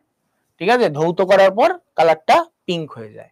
যারা পিঙ্ক তারা হচ্ছে গ্রাম নেগেটিভ। যারা স্যার কালার দিয়ে কি এসে যায়, এটা আবার কোনো বিভাগ হলো? আচ্ছা ম্যাটার, এর পেপটাইডো গ্লাইকেন লেয়ার পুরু, জাস্ট জেনে রাখো, মাথায় ঢুকবে না এখনই। ঠিক আছে, হ্যাঁ ইউটিউবের ক্লাসে করিয়েছিলাম মেবি। এটা কি করিয়েছিলাম ইউটিউবের ক্লাসে? যদি করিয়ে থাকি তাহলে মনে করে দেখো, সেল চ্যাপ্টার আগের দিনের ম্যারাথন করেছো? কে কে করেছো? আগের দিনের যে ম্যারাথন করিয়েছিলাম সেল চ্যাপ্টারে, যারা রেকর্ডেড দেখছো পরে, অনেক পরে গিয়ে তারা বুঝতে পারবে না, কিন্তু আমার ইউটিউবে এটার একটা ক্লাস আছে সেলের। তোমরা চাইলে, তোমরা যারা রেকর্ডেড দেখছো তারা ইউটিউবে গিয়ে দেখে নিতে পারো। ওখানে দেখবে আমি গ্রাম পজিটিভ ব্যাকটেরিয়ার ক্ষেত্রে কি বলেছিলাম, এদের পেপটাইডো গ্লাইকেন লেয়ার পুরু হয়। এবার বুঝতে পারছো কোথা থেকে কোথা থেকে কানেক্ট হয়, কেন এই পরীক্ষা টাফ, কেন 11-12 টাফ। তোমার প্রত্যেকটা জিনিস একটার সাথে একটা কানেক্ট হবে, একটার সাথে একটা করে কানেক্ট হবে, এটাই হচ্ছে এই পরীক্ষার মজা। যে একবার কানেকশন করা শিখে যাবে যে অমুক চ্যাপ্টারে অমুকটা পড়েছিলাম, তাহলে এইটা এইটার সাথে সম্পর্কযুক্ত। পড়িয়েছি প্রোক্যারিওট ইউক্যারিওট পড়িয়েছি মনে করে দেখো সেল চ্যাপ্টারে, তুমি পড়েছো বলে তোমার কাছে ইজি, যে পড়েনি তার কাছে ঘাটা ঘাটা মনে হবে, তাই না? তো এই কানেকশন গুলো যেদিন করে ফেলবে, যেদিন তোমার সম্পূর্ণ সিলেবাস শেষ হওয়ার আগে অবধি তোমার নিজেকে ঘাটা মনে হবে, যেই দিন সম্পূর্ণ সিলেবাস শেষ হবে সেদিন তুমি যে মজাটা পাবে, তুমি লাইফে আর কোনোদিনও সেই মজা পাওনি, যেটা আমরা 11-12 মারাত্মক রকমের মিস করে আসি। আমরা যে টিচারের কাছে পড়তে যাই বা কিছু, আলটিমেটলি কি হয়, কয়েকটা টিচার আছে যে দাগিয়ে দাগিয়ে ছেড়ে দেয়, অমুক অমুক জিনিস পড়ে পড়ে চলে যাবি, পরীক্ষায় পেয়ে যাবি, কমন পেয়ে যাবি। কমনের পরীক্ষা নয়, লাইফে কমন কিছু হয় না। ঠিক আছে, লাইফের এক্সাম যেটা হবে সেখানে কমন কিচ্ছু হবে না, প্রত্যেকটা স্টেপে আলাদা আলাদা তোমার পরীক্ষা নেবে ভগবান। তো কমন পরীক্ষায় তোমার মাধ্যমিক উচ্চ মাধ্যমিকে লেগে যেতে পারে, লাইফের পরীক্ষায় লাগবে না। লাইফের পরীক্ষায় তোমাকে কানেকশন তৈরি করতে হবে যে আচ্ছা অমুক জায়গা থেকে অমুক জিনিস শিখেছিলাম, তাহলে এই জায়গায় এই জিনিসটা আমি কাজে লাগাবো। ঠিক আছে, ক্লিয়ার? তো দেখো, এর পেপটাইড ও গ্লাইকেন লেয়ার পুরু, এটা হচ্ছে মেন তফাৎ। এর পেপটাইড ও গ্লাইকেন লেয়ার পাতলা। ওকে,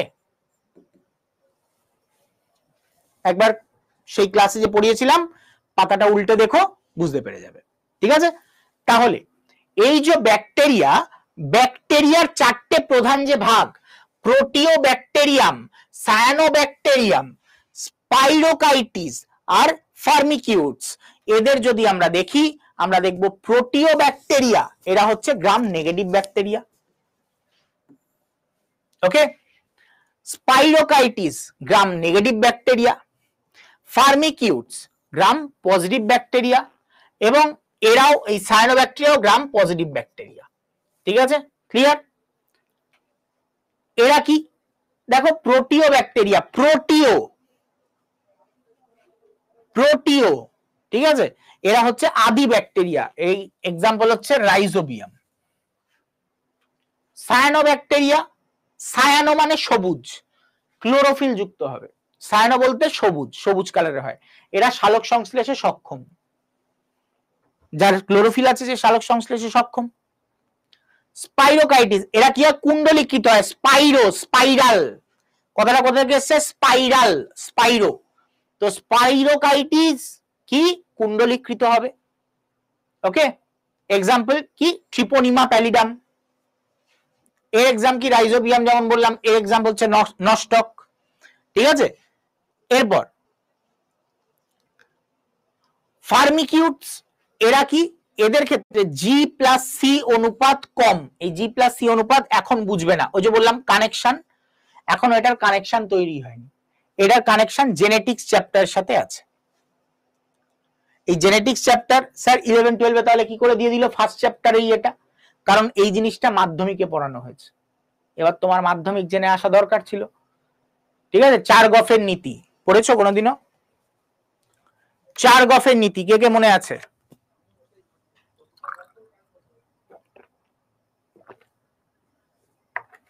হালকা হালকা মনে পড়ছে কিছু চারগফের নীতিতে? পড়েছিলে কোনো এক সময়, তাই না? আবারও পড়াবো, ঠিক আছে? যখন পড়াবার তখন পড়াবো, ততদিন এটা মাথায় রাখো, G+C অনুপাত কম। যেদিন চারগফের নীতি পড়াবো সেদিন তুমি এটার সাথে কানেক্ট করে নেবে, তোমার ব্রেনের প্রত্যেকটা কলকব্জে একটা একটার সাথে কানেক্ট হতে থাকবে। তো এটা চারগফের নীতি যেদিন পড়াবো তোমার কাছে ক্লিয়ার হয়ে যাবে। আর এখানে তুমি যেটা দেখতে পাচ্ছ না সেটা হচ্ছে মাইকোপ্লাজমার কোষ প্রাচীর অনুপস্থিত। মাইকোপ্লাজমা যারা হয় তাদের ক্ষেত্রে কোষ প্রাচীর অনুপস্থিত। এর এক্সাম্পল কি? ক্লস্ট্রিডিয়াম টিটেনি, নাম শুনেছো? টিটেনাসের যে মানে ব্যাকটেরিয়াটা তার নাম হচ্ছে ক্লস্ট্রিডিয়াম টিটেনি, ঠিক আছে? সেই ক্লস্ট্রিডিয়াম টিটেনি হচ্ছে এর এক্সাম্পল। ঢেকে গেছে, তুমি দেখতে পাচ্ছ না, আমিও দেখতে পাচ্ছি না, যাই হোক এখানে মানে প্রবল সম্ভাবনা ক্লস্ট্রিডিয়াম টিটেনি লেখা আছে, ঠিক আছে? বা অন্য এক্সাম্পলও থাকতে পারে, ক্লস্ট্রিডিয়াম প্যালিডামও থাকতে পারে, ঠিক আছে? তো যাই হোক এখানে ক্লস্ট্রিডিয়াম টিটেনি বোধহয় লেখা আছে। ওকে, চলো এরপর আসছি ইউক্যারিয়া। ইউক্যারিয়ার বৈশিষ্ট্য কিছুই না, ইউক্যারিয়া মানে ইউক্যারিওটিক কোষ যেগুলো, এরা হবে কি ইউক্যারিওটিক। ইউক্যারিওটিক মানে নিউক্লিয়াস উপস্থিত। এদের কোষ প্রাচীর কি হবে? কোষ প্রাচীর যদি সেলুলোজ দ্বারা নির্মিত কার, যারা উদ্ভিদ কোষের, আর কাইটিন দ্বারা নির্মিত কার, যারা ছত্রাক তাদের। ওকে, এদের রাইবোজোম কি হবে? 80s প্রকৃতির, 60+40 কোষের চ্যাপ্টারে পড়ানো হয়েছে এগুলো, ঠিক আছে? প্রোটিন সংশ্লেষণ হচ্ছে কি এদের ক্ষেত্রে মিথিওনিন দ্বারা হয়ে থাকে। এদের আরএনএ লুপ অনুপস্থিত, আর আরএনএ তে লুপ এদের থাকে না, পার্থক্য এখানে। অ্যান্টিবায়োটিক সংবেদনশীল নয়। ইউক্যারিওটিক অ্যান্টিবায়োটিক বর্তমানে আবিষ্কার হয়েছে, ঠিক আছে? বর্তমানে আমরা যদি দেখি ইউক্যারিওটিকেরও অ্যান্টিবায়োটিক মানে আবিষ্কার হয়েছে, যেগুলো ইউক্যারিওটিক কোষেই সংবেদনশীল, আবার প্রোক্যারিওটিক কোষে নয়, ঠিক আছে? ক্লিয়ার? তাহলে আমাদের এই পার্টগুলো ক্লিয়ার, মানে আমরা দেখে নিই। ডান ডান স্যার, আগে পরে করে নিয়ে পড়াচ্ছেন, 11-12 এভাবেই পড়তে হয়, কোনো উপায় নেই। 11-12 জিনিসটাই এমন, ঠিক আছে? 11-12 জিনিসটাই এমন যে তোমাকে এই পিপিটি আগে পরে করে নিয়ে পড়তে হবে। আরেকটা জিনিস, এটা পড়ানো হয়নি, এটা বলে রাখছি, মুখস্থ করে রাখবে, ধাপগুলো পরপর মনে রাখবে। ট্যাক্সোনমির মূল উপাদান কি? ট্যাক্সোনমির উপাদান মূল যদি দেখো, প্রথমে হয় শনাক্তকরণ, এটা সাজাতে দেয়। প্রথমে শনাক্তকরণ, তারপরে নামকরণ, তারপরে শ্রেণীবিন্যাস, তারপরে প্রামাণ্য দলিল সংরক্ষণ। তো ট্যাক্সোনমির ধাপগুলো কি? আইডেন্টিফিকেশন, নমেনক্লেচার, ক্লাসিফিকেশন, ডকুমেন্টেশন, ঠিক আছে? এই জিনিসটা লিখে নেবে, ঠিক আছে? শর্টে মনে রাখার জন্য ইনসিডি, সিডির মধ্যে আছে, ঠিক আছে? ইনসিডি, সিডির মধ্যে আছে আইডেন্টিফিকেশন, নোমেনক্লেচার, ক্লাসিফিকেশন, ডকুমেন্টেশন, ঠিক আছে? এবার আসছি ম্যাসনের মতে। ম্যাসনের মতে জাস্ট জেনে রাখো, ট্যাক্সোনমি মানে নামকরণ এবং শনাক্তকরণ, আর সিস্টেমেটিক্স মানে হচ্ছে খালি শ্রেণীবিন্যাস। ওকে, ক্লিয়ার? দেখে রাখবে ইনফরমেশন, এগুলো পরীক্ষায় দেয়। যেমন এখানে একটা ইনফরমেশন তোমরা দেখতে পাচ্ছ, ট্যাক্সোনমি। দেখো ল্যাম এবং টিউইল এদের মতে ট্যাক্সোনমি ও সিস্টেমেটিক শব্দ দুটি সমার্থক, কিন্তু এখানে কি বলছে? ম্যাসন বলছে দুটো আলাদা। ম্যাসন বলছে দুটোর মানে আলাদা, আর ল্যাম এবং টিউইল বলছে কি দুটো একই। তো এগুলো দিয়ে ছোটখাটো কোয়েশ্চেন দিয়ে দিতে পারে। ওকে স্যার, হ্যাঁ স্যার পড়েছি, তবে মনে নেই। চারগফের নীতি বলছো তো, মনে নেই? মনে পড়ে যাবে, সব মনে পড়ে যাবে। তুমি যদি লাইফে একটুখানি যদি মনে করার শক্তি থাকে যে হ্যাঁ এটা কোথাও তো পড়েছি, তোমার যদি এইটুকুনি মেমোরি থাকে, বাদ বাকি দায়িত্ব আমার উপরে ছেড়ে দাও, ঠিক আছে? তোমাকে খালি এইটুকুনি মেমোরি রাখতে হবে যে হ্যাঁ আমি কোথাও নামটা শুনেছি। এবার যদি তুমি বলো যে আমি নামই শুনিনি, তাহলে আমার কাছে এটা কঠিন হয়ে যাবে। কেন বলছি? কারণ হচ্ছে তুমি কোনো সময় যদি সাবকনসিয়াস মাইন্ডে ওটা থেকে থাকে, সেটা জাগানো খুব ইজি। কিন্তু তুমি বই ছৌনি, ধরো কেউ একজন এসছে 11-12 বই পড়েনি, টুকে পাস করে গেছে, বই ছোঁয়নি, জানেই না বইয়ে কি আছে, তাকে আমাকে যদি ফিজিক্স বোঝাতে হয়, কেমিস্ট্রি বোঝাতে হয়, বায়োলজি বোঝাতে হয়, আমি জীবনেও পারবো না, ঠিক আছে? তুমি যদি ওইটুকুনি মনে আসছে না স্যার, ওকে পড়িনি স্যার, তখন হয়ে যায় প্রবলেম। আর বলছি না তার কোনো সলিউশন নেই, এখানেও তুমি আবার কমপ্লিট করে নিতে পারো, কিন্তু তখন মুশকিল হয়ে যায়। ওকে, চলো এবার আসছি ট্যাক্সোনমি। ট্যাক্সোনমির দুটো বিভাগ, একটা হচ্ছে আলফা ট্যাক্সোনমি আর এটা হচ্ছে স্যার ডাব্লিউ ট্যাক্সোনমি না, এটা হচ্ছে ওমেগা। এই চিহ্নটাকে কি বলা হয়? ওমেগা।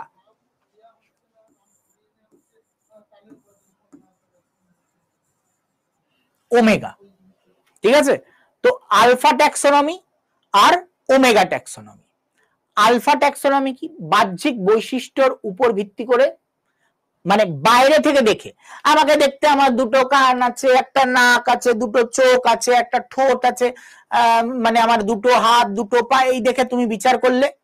আবার দেখলে শিম্পাঞ্জিরও দুটো চোখ আছে, একটা নাক আছে, দুটো কান আছে, আমার মতন শরীর, গায়ে লোম মোড়ো আছে, হাত আছে, পা আছে। তো তুমি কি বললে? সুভাষিস স্যার আর শিম্পাঞ্জি একই। আলটিমেটলি কি তাই? সুভাষিস স্যার আর শিম্পাঞ্জি এক?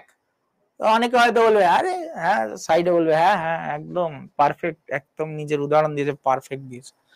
তো অরিজিনালি তো নয়, তোমাদের কারোর মনে হতে পারে, ঠিক আছে, কিন্তু অরিজিনালি আমি আর শিম্পাঞ্জি আলাদা। আমরা আলফা ট্যাক্সোনমি দিয়ে তুমি আমার আর শিম্পাঞ্জির বিচার করতে পারবে না। তখন আমাদের কি দরকার? আমাদের দরকার ওমেগা ট্যাক্সোনমি। কি হবে? অঙ্গ সংস্থানগত। স্যার অঙ্গের দিক দিয়ে তো আপনি আর শিম্পাঞ্জি একই, হ্যাঁ ঠিক আছে, এদিক দিয়ে আমি এক। শারীরবৃত্তীয় প্রক্রিয়ায় না, আমি এক নই। আমি মাংস খাই, শিম্পাঞ্জি খায় না। আমি মাছ খাই, শিম্পাঞ্জি খায় না। তো এখান দিয়ে আলাদা। আমি যদি শিম্পাঞ্জির ভ্রূণ তত্ত্ব দেখি, আমার ভ্রূণ তত্ত্ব আলাদা হবে, শিম্পাঞ্জির আলাদা হবে, তাহলে আমার আর শিম্পাঞ্জির ভ্রূণ তত্ত্ব আলাদা। বাস্তু সংস্থানগত, ভাবো তুমি একবার, আমি বাস্তুতন্ত্রে আমি একটা বাড়ির ভিতরে থাকি আর শিম্পাঞ্জি গাছে দুলে দুলে বেড়ায়। হ্যাঁ, আমার সাথে শিম্পাঞ্জির তুমি তুলনা করছো, আমি গাছের ডালে উঠলে ডাল ভেঙে পড়ে যাবে, আমার যাবে। তো বাস্তু সংস্থানগত ভাবে এটাও নয়। তারপর প্রজনন বিদ্যাগত ভাবে তো আরই নয়।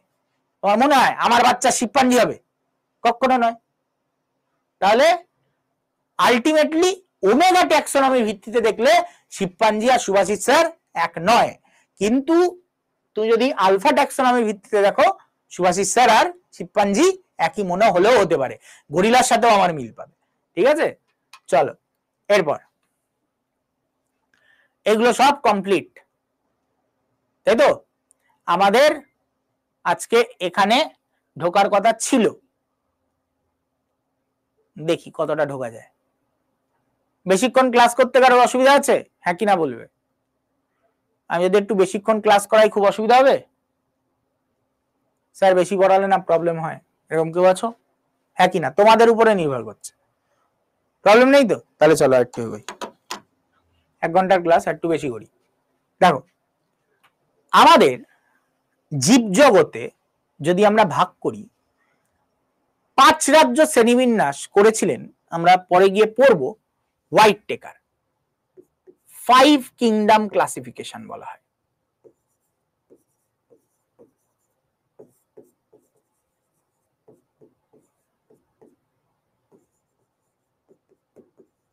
ফাইভ কিংডম ক্লাসিফিকেশন, হোয়াইট টেকার।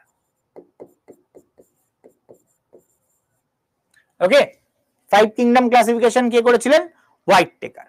হোয়াইট টেকার যে 5 কিংডম ক্লাসিফিকেশন করেছিলেন, সেটা যদি আমরা দেখি, তাহলে জীবজগৎকে তিনি 5টা ভাগে ভাগ করেন। কি কি? একটা মনেরা, একটা অ্যানিমালিয়া, সরি আমি ভুল বললাম, মনেরা, একটা প্রোটিস্টা, একটা ফাঙ্গি, একটা প্ল্যান্টি, একটা অ্যানিমালিয়া। কি বললাম? মনেরা, প্রোটিস্টা, ফাঙ্গি, প্ল্যান্টি, অ্যানিমালিয়া, এই 5টি ভাগে ভাগ করেন। পরের দিন আমরা এই 5টা ভাগ কি করে এলো সেটার আমরা স্টেপ বাই স্টেপ দেখব। আপাতত জেনে রাখো, এই 5টি ভাগে তিনি ভাগ করেছিলেন হোয়াইট টেকার। এইবার হোয়াইট টেকার যে 5টি ভাগে ভাগ করলেন, তার মধ্যে এই যে মনেরা, এই যে মনেরা হচ্ছে কি একমাত্র প্রোক্যারিওটিক, মানে এর মধ্যে প্রোক্যারিওটিক কোষ দেখতে পাবো।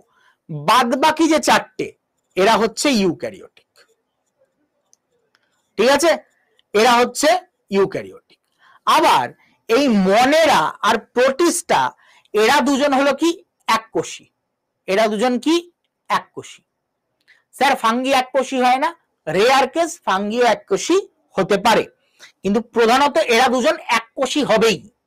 তাহলে মনেরার বৈশিষ্ট্য কি? মনেরা হচ্ছে এককোষী প্রোক্যারিওটিক। প্রোটিস্টার বৈশিষ্ট্য কি? প্রোটিস্টা হচ্ছে ইউক্যারিওটিক এবং এককোষী। ক্লিয়ার? বাদ বাকি ফাঙ্গি এককোষী হতেও পারে, নাও হতে পারে। তো দেখো একবার দেখে নাও, মনেরা কোষ প্রাচীর প্রোক্যারিওটিক কি হবে? পেপটাইড ও গ্লাইকান নির্মিত। রাইবোজোম কি হবে? 70s প্রকৃতির, 50s প্লাস 30s। নিউক্লিয়াস কি হবে? উলঙ্গ। দেখো মুখস্থ করতে হবে, একবার বুঝে নিলে বারবার পারবে, ঠিক আছে? তাই না? একবার রাধো বারবার খাও, ঠিক আছে? চলো, প্রোটিস্টা ডিএনএ তে হিস্টোন প্রোটিন উপস্থিত। ডিএনএ তে হিস্টোন প্রোটিন আছে। পর্দা বেষ্টিত কোষাঙ্গাণু, স্বভোজী ও পরভোজী। তুমি ভাবো প্রোটিস্টার ক্ষেত্রে বৈশিষ্ট্যগুলো, ঠিক আছে? প্রোটিন, হিস্টোন প্রোটিন এদের থাকবে, পর্দা বেষ্টিত কোষাঙ্গাণু।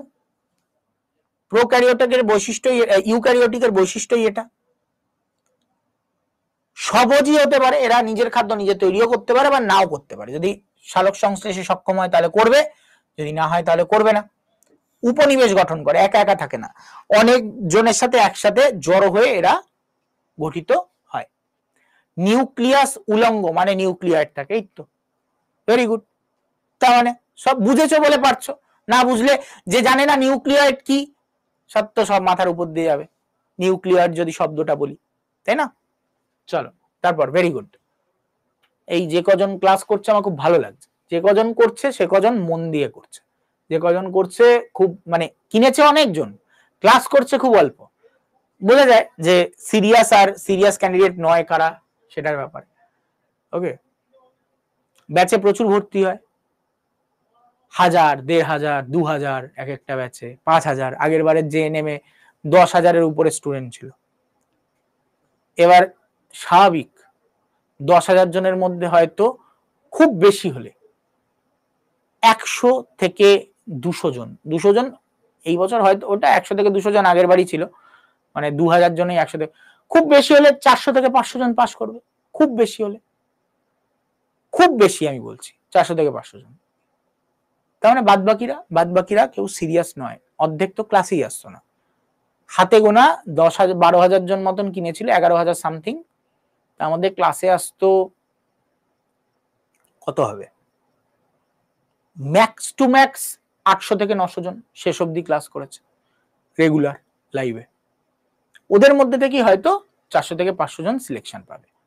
স্যার বাদ বাকি তাও তো 300 থেকে 400 জন রয়ে যাবে। 300 থেকে 400 জন যারা রয়ে যাবে তারা এএনএম জিএনএম না পাক, লাইফে অন্য কোনো না কোনো জায়গায় খুব ভালো কোনো কিছুতে লাগিয়ে দেবে, ঠিক আছে? লাইফে ফেল করবে না তারা, কারণ তারা ধৈর্য ধরে রেখেছে, ঠিক আছে? সবাই হয়তো এএনএম জিএনএম বা জেন পাসে পাস করবে না, কিন্তু লাইফের পরীক্ষায় ঠিক পাস করে যাবে। ওকে, চলো। ফাঙ্গি, ফাঙ্গির কাজ কি? ক্লোরোফিল বিহীন রেণু উৎপাদনকারী, মৃতজীবী, পরজীবী, মিথজীবী সব প্রকার হতে পারে এরা। মৃতজীবী মানে যারা মৃত বস্তু খায়, পরজীবী মানে যারা অন্যের দেহে থেকে খাদ্য সংগ্রহ করে, মিথজীবী মানে যারা ওই মানে পচা গলা দেহ এইগুলোর থেকে মানে ওর উপরে জন্মায়, তারা হচ্ছে মিথজীবী। মৃতজীবী হচ্ছে মৃত বস্তু খায়, মিথজীবী মানে মৃত কোনো বস্তুর উপরে গিয়ে জন্মায়, তারপরে ধীরে ধীরে ধীরে ধীরে তাকে নষ্ট করে, ঠিক আছে? কোষ প্রাচীর এদের কি হবে? কাইটিন নির্মিত। ফাঙ্গি আমরা পড়েছি কাইটিন নির্মিত কোষ প্রাচীর হয়। সঞ্চিত খাদ্য গ্লাইকোজেন, এরা কোন খাদ্য সঞ্চিত করে রাখে? গ্লাইকোজেন সঞ্চিত করে, ঠিক আছে? কিছু কিছু ক্ষেত্রে শ্বেতসারও সঞ্চিত করে থাকে, কিন্তু খুব রেয়ার কেস, ম্যাক্সিমাম গ্লাইকোজেন, ঠিক আছে? স্টার্চ এরা খুব কম সঞ্চিত করে, কার্বোহাইড্রেট কে এরা গ্লাইকোজেন রূপে সঞ্চিত করে। তারপর প্ল্যান্টির ব্যাপারে ডিটেলস পড়বো। এরা স্বভোজী হয়, নিজের খাদ্য নিজে তৈরি করতে পারে গাছ। ক্লোরোপ্লাস্ট থাকবে, সঞ্চিত খাদ্য শ্বেতসার, ফ্যাট, অযৌন জনন ঘটাতে পারে, যৌন জননও ঘটাতে পারে, কলা গঠন আছে, এগুলো আমরা পরে দেখবো। অ্যানিমাল এবং প্ল্যান্টির ব্যাপারে আমরা আর ঘাটাচ্ছি না, এটা তো অনেক ডিটেলসে পড়বো। এখানে তো খুব ছোট করে একটা পুক করে একটা দেওয়া আছে, একটা পুটকি মেরে একটা দিয়ে দিয়েছে। যাই হোক, তো এই বিভাগটা আমরা দেখে নিয়েছি আগেই, ঠিক আছে, এই বিভাগটা দেখে নিয়েছি। আমরা মনেরার ভাগগুলোও দেখে নিয়েছি। মনেরাকে দুভাগে ভাগ করা যাচ্ছে, আর্কিব্যাকটেরিয়া, ইউব্যাকটেরিয়া। আর্কিব্যাকটেরিয়া মিথানোজেনাস, হ্যালোফাইলস, থার্মো অ্যাসিডোফাইলস, তাই তো?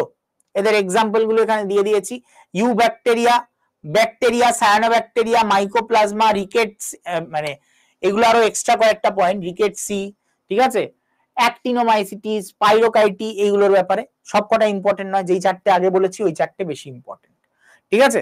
আর্কিব্যাকটেরিয়ার ব্যাপারে আমরা মোটামুটি আর্কিব্যাকটেরিয়া বিভাগগুলোর ব্যাপারে দেখে নিয়েছিলাম, জাস্ট একটু বৈশিষ্ট্যগুলো দেখে নাও। আর্কিব্যাকটেরিয়ার ভাগগুলো প্রথমে আসছে কি মিথানোজেনাস, যারা মিথেন উৎপাদন করে আমি বলে দিয়েছি। তো অবায়ুজীবী হয় এরা, মিথেন অবায়ুজীবী হয়, পেটের মধ্যে এরা জন্মায়।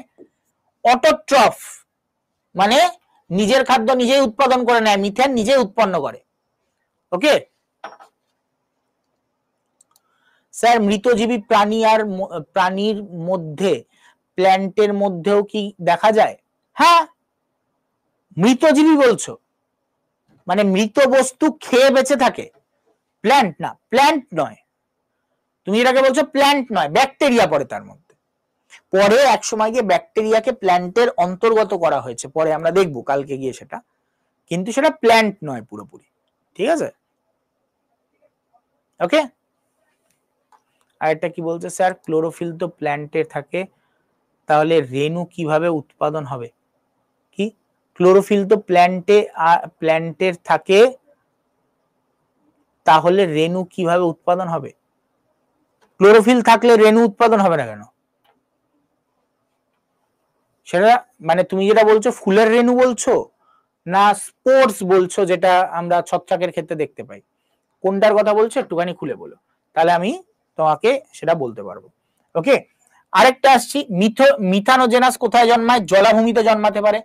প্যাক কাদার মধ্যে তুমি এই মিথানোজেনাস যে আর্কিব্যাকটেরিয়া গুলোকে পাবে, প্যাক কাদার মধ্যে মিথেন তৈরি করে এরা, ঠিক আছে। তো এখানে দেখো ফর্মিক অ্যাসিড তার সাথে কার্বন ডাই অক্সাইড যুক্ত হয়ে এরা মানে মিথেন তৈরি করতে পারে। এই ব্যাকটেরিয়া গোবর গ্যাস প্ল্যান্টে আমরা ব্যবহার করে থাকি, গোবর গ্যাস প্ল্যান্টে মিথেন উৎপাদনের জন্য ব্যবহার হয়। এছাড়া তৃণভোজী প্রাণীদের পেটে সেলুলোজ পরিপাক করার জন্য এগুলি থাকে মিথানোজেনাস, ঠিক আছে। এবার আসছি হ্যালোফাইলস। হ্যালো কথার অর্থ কি বলেছিলাম? লবণ।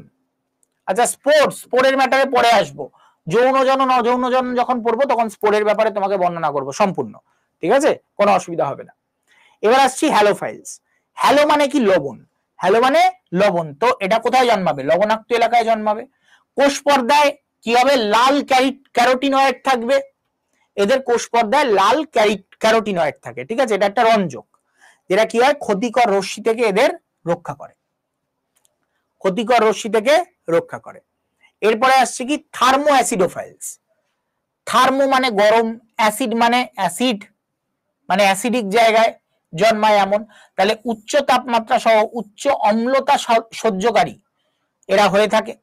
উষ্ণ প্রস্রবণ, যেখানে আমরা চান করতে যাই উষ্ণ প্রস্রবণে, সেইখানে এই ব্যাকটেরিয়া দেখতে পাওয়া যায়, good bacteria, one type of,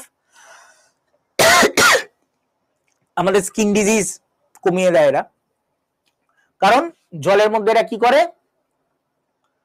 আমরা দেখতে পাবো H2SO4 উৎপাদন করে, ঠিক আছে। 2S সালফার থাকে এইসব উষ্ণ প্রস্রবণের জলে, কারণ যেহেতু এরা মাটির তলা থেকে ওঠে প্রচুর পরিমাণে এই জলে সালফার থাকে, এবং জল এবং তার সাথে অক্সিজেন এগুলো বিক্রিয়ার মাধ্যমে কি হয়? H2SO4 উৎপন্ন হয়ে থাকে।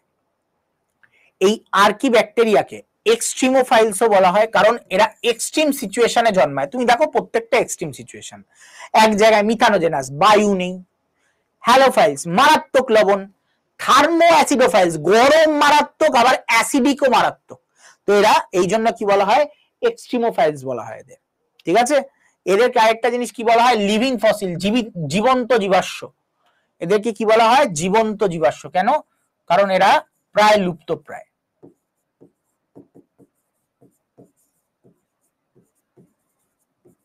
জীবন্ত জীবাশ্ম। ওকে, আচ্ছা, এইটার ব্যাপারে তো আগেই বলে দিয়েছি, আর্কিব্যাকটেরিয়া এই পেজটা তো আগেই পড়িয়ে দিয়েছি।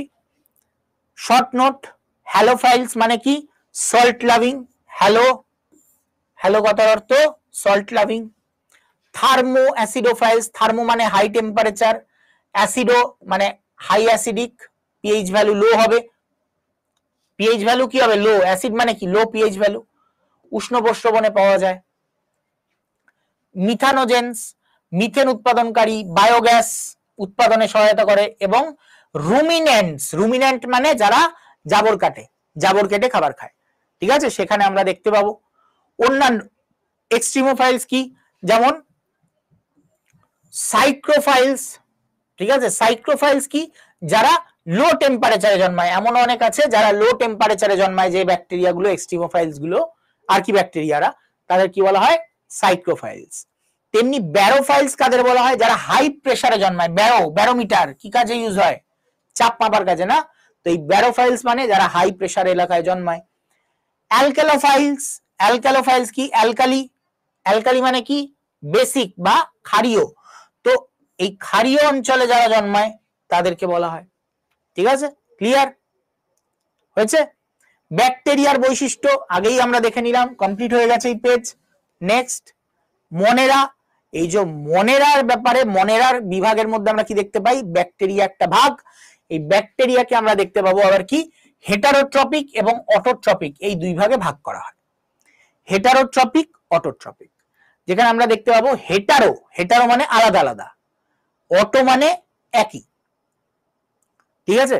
তো সেখানে দেখতে পাবো হেটারোট্রপিক যারা, তারা প্যারাসাইটিক হতে পারে, আরেকটা কি? স্যাপ্রোফাইটিক হতে পারে। Parasitic, saprophytic. প্যারাসাইটিক কারা? যারা অন্য দেহে বৃদ্ধি পায়। স্যাপ্রোফাইটিক কারা? যারা মৃত পচা গলা বস্তুর উপর বৃদ্ধি পায়। এটা কিসের ভিত্তিতে বিভাগ? পুষ্টির ভিত্তিতে। পুষ্টির ভিত্তিতে মানে দুভাগে ভাগ করা হয়, হেটারোট্রপিক, অটোট্রপিক। হেটারো মানে যে অন্যের থেকে খাবার সংগ্রহ করে, অটোট্রপিক মানে যে নিজের খাদ্য নিজে তৈরি করে। যেমন ফটোসিনথেটিক মানে ফটোসিনথেসিসের মাধ্যমে, সালোক সংশ্লেষ প্রক্রিয়ার মাধ্যমে খাদ্য তৈরি করে। আর এটা হচ্ছে কি? কেমোসিনথেটিক মানে কেমিক্যাল উৎপাদনের মাধ্যমে নিজের খাদ্য তৈরি করে, কেমিক্যালটাই তার খাদ্য। সূর্যালোকের অনুপস্থিতিতে রাসায়নিকের সহায়তায় খাদ্য প্রস্তুত করে, রাসায়নিক প্যাকেট থেকেই খাদ্য প্রস্তুত করে। তো এটা হচ্ছে কি? কেমোসিনথেটিক। আর এখানে হচ্ছে কি? প্যারাসাইটিক, যে অন্যের দেহ থেকে খাদ্য সংগ্রহ করে। এর মধ্যে আবার ভাগ আছে, ঠিক আছে। আর স্যাপ্রোফাইটিক মানে পচাগলা দেহের উপরে জন্মায়। এবার প্যারাসাইটিকের দুটো ভাগ দেখো, একটোপ্যারাসাইটিক, এন্ডোপ্যারাসাইটিক। একটো মানে বাইরে জন্মায় যারা, এন্ডো মানে ভিতরে জন্মায় যারা। যদি ব্যাকটেরিয়াকে বাদ দাও, একটা এক্সাম্পল বলি, কৃমি। কৃমি আমাদের ভিতরে জন্মায়, তো কৃমি হচ্ছে কি? এন্ডোপ্যারাসাইটিক। উকুন, উকুন আমাদের মাথায় জন্মায়, তাহলে কি? এটা দেহের বাইরে জন্মাচ্ছে, তাহলে কি? এটা একটোপ্যারাসাইটিক। তাহলে উকুন হচ্ছে আমাদের, মানে উকুন ব্যাকটেরিয়া নয় কিন্তু, এর মধ্যে ধরবে না, আমি জাস্ট উদাহরণ বোঝাবার জন্য বললাম। উকুন হচ্ছে আমাদের ক্ষেত্রে একটোপ্যারাসাইটিক, কৃমি হচ্ছে আমাদের জন্য এন্ডোপ্যারাসাইটিক। ওকে, ক্লিয়ার? এইবার ব্যাকটেরিয়ার বিভাগ আকৃতি অনুযায়ী দেখে নাও। মোস্ট ইম্পর্টেন্ট, সব থেকে বেশি কোয়েশ্চেন এখান থেকেই আসতে পারে, সব থেকে বেশি কোয়েশ্চেন এখান থেকে আসতে পারে। ওকে, দেখো কি বলছি, ভালো করে বুঝবে। আকারের মানে খুব বেশি বোঝার কিছু নেই, ইজি জিনিস, জাস্ট তোমরা অনেকে বইয়ে দেখে ঘাবড়ে যাও। নামগুলো মাথায় রাখবে।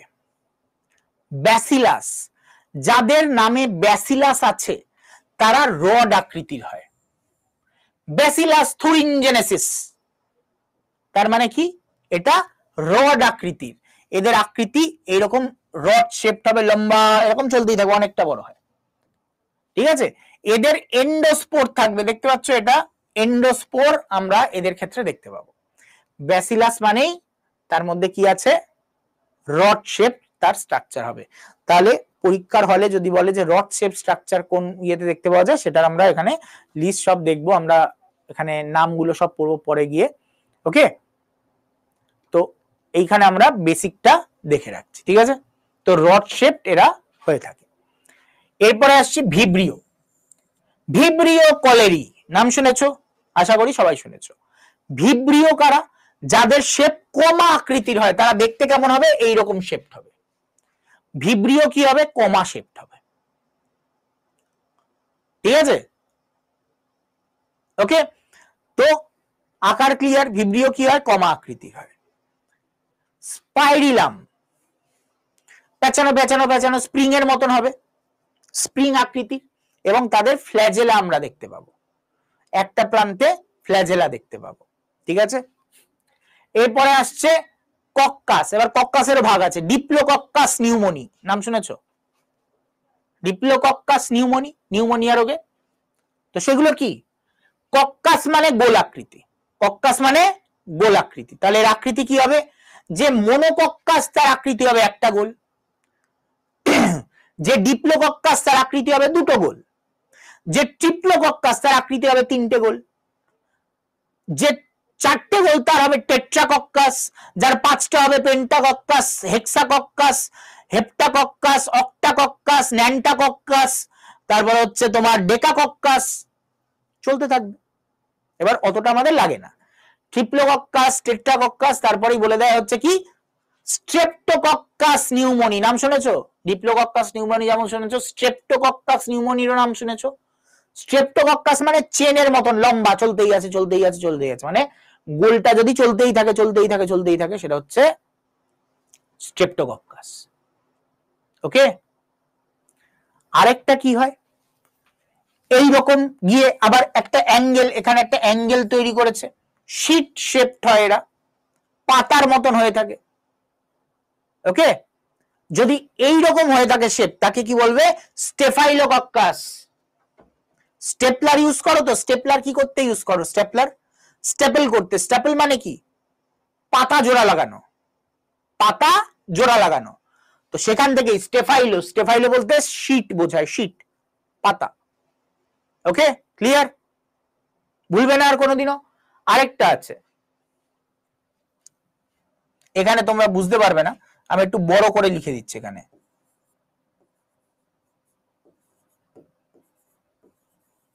সারসিনাই। সারসিনাই বলতে কি বোঝায়? যখন এরা উপনিবেশের মতন স্থাপন করে, মানে এই একটা গোল, আরেকটা গোল, আরেকটা গোল, আরেকটা গোল, একে অপরের সাথে জুড়তে জুড়তে জুড়তে জুড়তে যখন এরকম একটা স্ট্রাকচার তৈরি করে, সেটাকে আমরা বলে থাকি। ঠিক আছে, সারসিনাই। তো এই হচ্ছে এর আকৃতি অনুযায়ী বিভাগ। ওকে, ক্লিয়ার? আরো কিছু ছোট ছোট জিনিস যেগুলো আমরা পরের দিন এখান থেকে স্টার্ট করব। পরের দিন আমাদের এখান থেকে স্টার্ট হবে কেন ব্যাকটেরিয়াকে প্রোক্যারিওটের অন্তর্ভুক্ত করা হয়, এইটা আমরা দেখব। আমরা ব্যাকটেরিয়ার মধ্যে থাকা উদ্ভিদের বৈশিষ্ট্য দেখব, যার জন্য ব্যাকটেরিয়াকে উদ্ভিদের অন্তর্গত করা হয়েছে, এটা আমরা দেখব। ব্যাকটেরিয়া এবং নীলাভ সবুজ শৈবালের মধ্যে মিল কোথায় আমরা দেখব। আমরা আদর্শ ব্যাকটেরিয়া ইকোলির একবার গঠনটাকে দেখব। ওকে, আমরা পরের দিন এই কটা দেখে আমরা উদ্ভিদ ট্যাক্সোনমি, প্ল্যান্ট ট্যাক্সোনমিতে আমরা কনভার্ট, যদিও এটা প্ল্যান্ট ট্যাক্সোনমি চলছে হিসাব মতন, তোমরা যদি বলো এটা প্ল্যান্ট ট্যাক্সোনমিরই একটা ভাগ। ওকে, এইবার যারা যারা আছো তারা যাওয়ার আগে বলো যা যা পড়ালাম বুঝতে পারলে, হ্যাঁ কিনা? যতখানি পড়ালাম খুব টিপিক্যাল জিনিস এবং বোরিং জিনিস আমি পড়াচ্ছি, বারবার আমি বলছি যে শুরুটা আমি বোরিং জিনিস দিয়ে এই কারণে করেছি যাতে এরপরে লাইফে মজা চলে আসে। কোনো অসুবিধা হয়নি তো? এমন মনে হচ্ছে না তো যে স্যার খুব বাজে, হেভি বাজে পড়ায়? আমি তো জোর করে বলছি যে ওই আর কি, যদি ওই আর কি হয়ে থাকে তাহলে তুমি বলবে, ঠিক আছে স্যার আমি বুঝতে পারছি না, আমার বেকার লাগছে, এবার ডাইরেক্ট বলবে। ঠিক আছে, ক্লিয়ার? কোনো প্রবলেম, যে কোনো প্রবলেম, আমি বারবার বলছি, মানে জলে স্থলে বনে জঙ্গলে যেখানেই বিপদে পড়িবে বায়োলজি নিয়ে আমায় স্মরণ করিবে, আমি রক্ষা না করিতে পারলেও চেষ্টা করিব। ঠিক আছে, খালি বায়োলজি নয়, লাইফে অনেক প্রবলেম থাকে, হয়তো তোমরা ম্যাক্সিমাম মেয়ে, ছেলের সংখ্যা খুবই কম হয় এইসব ব্যাচে, তবুও নিজের বাড়িতে দাদাকে বলতে পারো তো, নিজের বাড়িতে বাবাকে বলতে পারো তো নিজের প্রবলেমের কথা। তো আমাকেও নিজের দাদা, বাবা মনে করো না, বাবা অনেক বড় হয়ে যাবে, অতটাও বুড়ো নেই, ঠিক আছে, বাবা মনে করতে হবে না, দাদা, দাদা মনে করে তোমার লাইফের যে কোনো প্রবলেম আমার সাথে শেয়ার করতে পারো, কোনো যদি প্রবলেমে পড়ে থাকো। সেটা হতে পারে লাইফের যে কোনো প্রবলেম হতে পারে। লাইফে অনেক প্রবলেম আসে, এই যে এই জার্নিতে সব থেকে বড় প্রবলেম তো নিজের আশেপাশের আত্মীয় স্বজন, বন্ধু বান্ধব, আর তারপরে হচ্ছে পাড়া প্রতিবেশী, এই নিয়ে পড়ে থাকে সবাই ম্যাক্সিমাম এই এজে। ঠিক আছে, যে কোনো প্রবলেম আমাকে বলতে পারো সলিউশনের জন্য, আমি চেষ্টা করব। ঠিক আছে, ওকে। তো চলো আজকের মতো ক্লাস এখানে এন্ড করছি, দেখা হবে তোমাদের সাথে নেক্সট ক্লাসে। ততক্ষণের জন্য টাটা, গুড বাই, বিদায়।